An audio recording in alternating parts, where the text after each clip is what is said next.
there was a moment when everything still looked fine. It was the height of summer, August 1971. To the casual observer, walking down a suburban street, the American engine appeared to be humming with its usual post-war reliability. Factories were running, families were packing station wagons for weekend trips to the coast, and the dollar in a man's wallet was as good as gold, literally. It was the bedrock of the global financial system, the immutable standard against which every other currency, the franc, the pound, the mark, measured its worth. The stock market had closed for the weekend without panic. The banks locked their doors on Friday afternoon, expecting business as usual on Monday. But inside the White House, the air was thin. A quiet decision was being prepared, one that would not require congressional approval or a public referendum. It was a maneuver executed in the shadows, disguised as a technical adjustment, yet it would sever the physical tether between money and reality. No tanks rolled in, no bombs fell, just numbers on paper. President Richard Nixon had summoned his inner circle to Camp David. They arrived in secret, ostensibly for a weekend of relaxation, but the mood was that of a triage unit. The team included Treasury Secretary John Connally, a man who viewed economics through the lens of political combat, and Paul Volcker, the Undersecretary for Monetary Affairs, who understood the technical gravity of what they were about to do. The problem was simple math. Under the Bretton Woods Agreement, the United States had promised to redeem dollars for gold at a fixed rate of $35 an ounce. It was the promise that held the world economy together. However, the United States had spent the previous decade printing dollars to fund the war in Vietnam and the expansive social programs of the Great Society. There were now far more paper claims on gold than there was gold in the vault at Fort Knox. The world had noticed. The British ambassador had recently showed up at the Treasury Department with a polite but firm request to convert $3 billion of British holdings into gold. The French were even more aggressive, sending ships to collect their bullion. The run on the bank had begun, and the vault was effectively empty. The men at Camp David debated the options. They could tighten the belt, raise interest rates, and induce a recession to defend the gold standard, the classical, painful medicine. Or they could change the rules. Connally led the charge for the latter. He argued that the gold standard was a trap set by foreigners to bleed American prosperity. He proposed closing the gold window, a euphemism for defaulting on the nation's most solemn financial obligation. The decision was made. The script was written. They would frame it as a defense of the American worker, a patriotic shield against international speculators. They chose to suspend convertibility, a word that suggested a temporary pause, a brief interval to straighten out the books before returning to sound money. It was a masterstroke of ambiguity. By Sunday night, the cameras were set up in the Oval Office. Nixon looked into the lens and told the world that the dollar would no longer be redeemable for metal. Economists still argue whether this was incompetence or something worse. Some believe the administration genuinely thought they could manage a floating currency without unleashing chaos. Others suspect they knew exactly what unleashed inflation would do to the national debt and simply didn't care. Whatever the intent, the deed was done. The anchor was cut. When the president signed the order, he didn't just change a policy. He altered the physics of value itself. The dollar was now backed by nothing but the faith of the government and the force of the law. As the men left Camp David, the cool mountain air masked the heat of the fire they had just lit. The world was about to wake up to a new definition of money, one where constraints were theoretical and the printing press had no governor. The markets did not crash. They roared. When the sun rose on Monday, August 16, the catastrophe that the technocrats feared failed to materialize. Instead, Wall Street erupted in a frenzy of buying. The Dow Jones Industrial Average surged nearly 33 points at the time, the largest single-day point gain in its history. To the traders on the floor and the public watching the evening news, Nixon's gamble looked like a stroke of genius. He had severed the golden handcuffs, and the immediate sensation was not one of loss, but of liberation. The administration had coupled the suspension of gold convertibility with a 90-day freeze on wages and prices. It was a masterclass in optical management. By legally forbidding inflation, they created the illusion that they had cured it. The grocery store prices stopped climbing. The union demands for higher wages were silenced by executive decree. To the average voter, it felt as though the government had finally stepped in to protect their purchasing power. The malaise of the previous years evaporated, replaced by a sugar rush of economic optimism. The polls shot up. The president was hailed as a decisive leader who had outsmarted the international bankers. Behind this curtain of domestic euphoria, however, the international machinery of trade was grinding to a halt. While New York celebrated, foreign exchange markets in Europe and Asia were paralyzed. They remained closed for days, as central bankers in Tokyo, London, and Frankfurt scrambled to understand what the American dollar, the unit of account for their entire reserves, was actually worth now. It was here that the administration deployed a lesser-known weapon from their weekend arsenal, a temporary 10% surcharge on imports. It was a blunt instrument, designed to force American allies to revalue their currencies upward against the dollar. Treasury Secretary Connolly famously told a group of European finance ministers, "The dollar is our currency, but it's your problem." The import tax was the stick used to drive that point home. It worked, in the short term. It forced the other industrial powers to the negotiating table, desperate to restore the flow of trade. By December, the administration declared victory again. At the Smithsonian Institution in Washington, the major powers signed an agreement to set new fixed exchange rates. Nixon, never one for understatement, called it the most significant monetary agreement in the history of the world. The dollar was officially devalued against gold on paper from $35 to $38. But the convertibility was not restored. The world accepted the new rates because there was no alternative. The crisis, it seemed, had been managed. The Band-Aid was applied, the patient was smiling, and the doctors congratulated themselves. But the structural rot had not been excised. It had merely been covered up. The wage and price controls were compressing a spring. Inside corporate boardrooms and supply chains, shortages were beginning to form. Because prices could not rise to reflect demand, producers simply stopped producing or found ways to cheapen the product. The signals that guide a healthy economy, prices were being jammed by federal interference. The illusion of a painless cure relied entirely on the belief that a government could dictate value by fiat indefinitely. For a few months, the suspension of reality held. Money was cheap, credit was easy, and the stock market loved the liquidity. Economists still argue whether this was incompetence or something worse. Was the administration truly blind to the history of price controls, which have failed in every era from Diocletian's Rome to the French Revolution? Or were they simply buying time until the next election, trading long-term stability for short-term votes? The bill for the party was in the mail. The dollar, now unmoored from gold, was drifting in a sea of paper. The Smithsonian agreement would last barely a year before collapsing completely.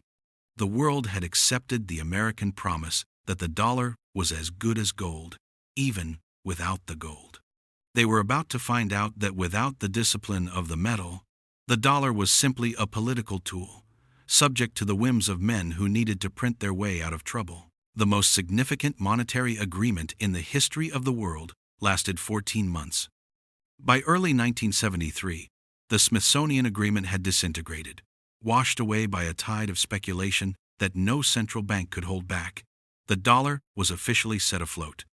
It was no longer a fixed point in the universe. It was a leaf on a river, moving wherever the currents of sentiment took it, and the current was moving down. As the dollar depreciated, the ripple effects traveled thousands of miles to the deserts of the Middle East. This is the chapter of the story often simplified in history books as a purely geopolitical conflict, a reaction to the Yom Kippur War. But beneath the politics, there was a cold, hard ledger. Oil was bought and sold in U.S. dollars. When Nixon severed the gold link and allowed the dollar to wither. The oil-producing nations watched their revenue evaporate in real terms. They were trading finite resources for paper that bought less and less with each passing month. They did not need a war to know they were being shortchanged. They only needed a calculator. When the Organization of Petroleum Exporting Countries, OPEC, finally acted in October 1973, the embargo was the political hammer, but the devaluation of the dollar was the anvil. The price of oil didn't just rise, it quadrupled. In America, the abstraction of monetary policy suddenly became a visceral, physical reality. The loss of the gold anchor crashed into the daily commute. Gas stations ran dry. Lines of idling cars stretched for blocks, their drivers waiting for hours to purchase a rationed few gallons of fuel. The psychological impact was devastating. For a generation, Americans had viewed cheap energy as a birthright, a dividend of their superpower status. Now, they were at the mercy of foreign powers and a broken currency. This birthed a monster that standard economic theory said could not exist: stagflation. The textbooks claimed that inflation came from a booming economy, and that unemployment came from a busting one. You weren't supposed to have both at the same time, yet here it was. The price of goods soared because the currency was collapsing and energy costs were skyrocketing, but the economy was grinding to a halt because businesses couldn't plan and consumers couldn't spend. The Federal Reserve, led by Arthur Burns, faced a nightmare scenario. To fight inflation, they needed to stop printing money and raise interest rates, which would hurt the already suffering job market. To fight unemployment, they needed to print more money, which would pour gasoline on the inflation fire. Burns chose the latter. He pumped liquidity into the system, hoping to cushion the blow of the oil shock. It was a fatal miscalculation. The new money didn't create more oil or more goods. It simply bid up the price of what little existed. Economists still argue whether this was incompetence or something worse. Was Burns bullied by the White House to keep the money spigots open to avoid a depression? Or did the central bank genuinely fail to understand that money supply, not just supply chains, drives inflation? The result was a decade where the numbers lost their meaning. $1 in January was worth 90 cents by December. The cost of living became a moving target that no salary raise could hit. The unmoored currency had amplified a resource crisis into a systemic failure. The temporary suspension of the gold standard had unleashed a permanent volatility. The gravity that had held the price of bread, milk, and gasoline in orbit was gone, and everything was beginning to drift upward into the vacuum. The most dangerous casualty was not the economy, but the culture. For 2 centuries, the American financial ethos had been built on a bedrock of Protestant virtue. Work hard, save money, and delayed gratification will lead to prosperity. $1 put in a savings account was a seed that would grow, but as the 1,970 seconds wore on, the public realized that the rules of the game had been inverted. Inflation was eating the seeds. $1 saved in January was worth significantly less in December. The prudent saver was no longer the hero of the story. He was the sucker. The rational move was no longer to save, but to spend, and to spend immediately. This shift in psychology accelerated the disaster. It increased the velocity of money, the speed at which currency moves through the economy. As soon as a paycheck hit a worker's hand, it burned to be exchanged for something tangible: a refrigerator, a car, a new roof, before the price went up again. This collective rush to dump cash created a self-fulfilling prophecy. Because everyone expected prices to rise, they bought more aggressively, which caused prices to rise faster. The government launched public relations campaigns to stop the bleeding, most famously distributing red and white buttons that read, "Win, whip inflation now." It was a plea for voluntary restraint, asking citizens to hold the line on prices and wages out of patriotism. The public wore the buttons and then went right back to the store to buy before the tags were marked up again. Behind the scenes, the mechanics of business were being rewritten to accommodate the disease. This was the era where cost of living adjustments, COLAs, became standard in union contracts and government benefits. It seemed like a fair way to protect workers, ensuring their paychecks kept pace with rising prices. In reality, it was an institutional surrender. By indexing wages to inflation, the economy was hardwiring the spiral into its legal framework. A rise in prices automatically triggered a rise in wages, which forced companies to raise prices again to cover the payroll. The feedback loop was now contractual. A lesser-known consequence was the silent tax of bracket creep.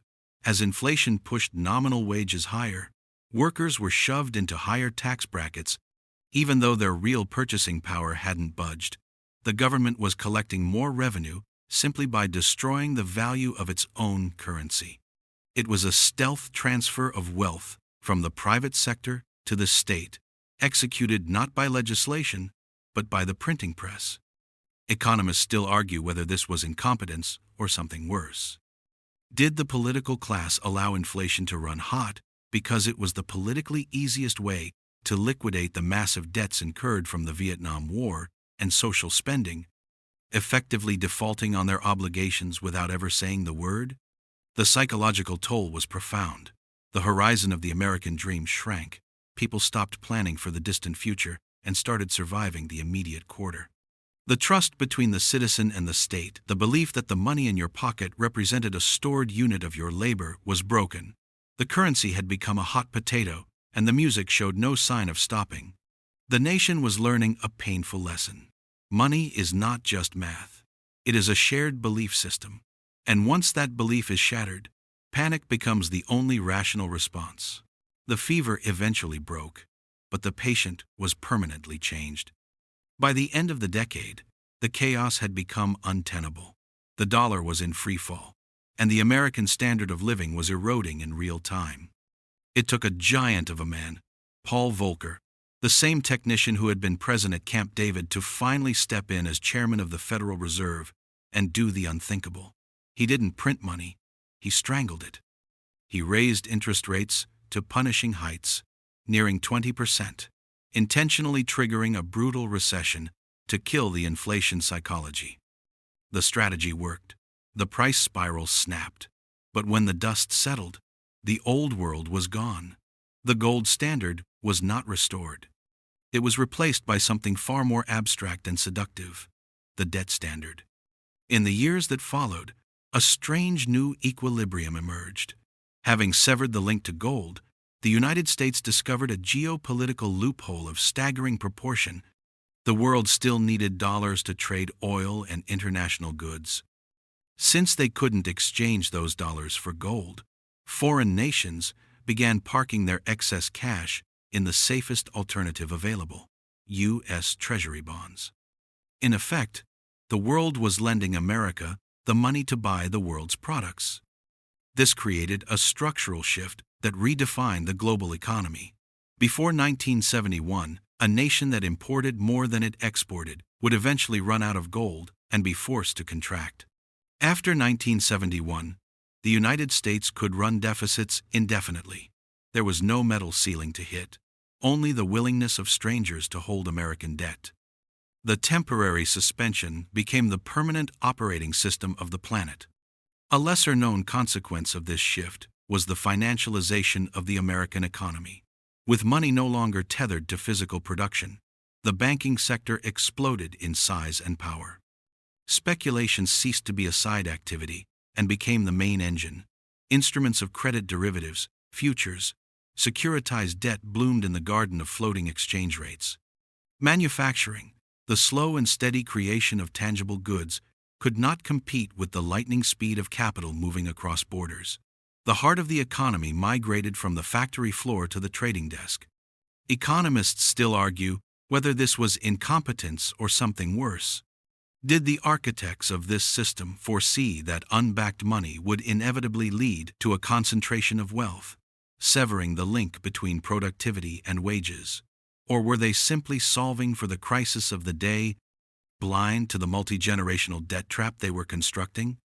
The legacy of that Sunday in August is a world where debt is treated as an asset. The constraints of scarcity were deleted from the code. Today, The numbers on the screen grow larger, with a speed that defies comprehension. Trillions of dollars in deficits that would have terrified the men at Camp David. The panic of the 1,970 seconds is gone, replaced by a quiet, pervasive acceptance that the bill will never actually be paid. It will simply be rolled over, refinanced, and printed away. Nixon's signature did not just close a window. It opened a door to an infinite hallway. We are still walking down it, deeper into the red, carrying a currency backed by nothing but the promise that tomorrow will be just like today.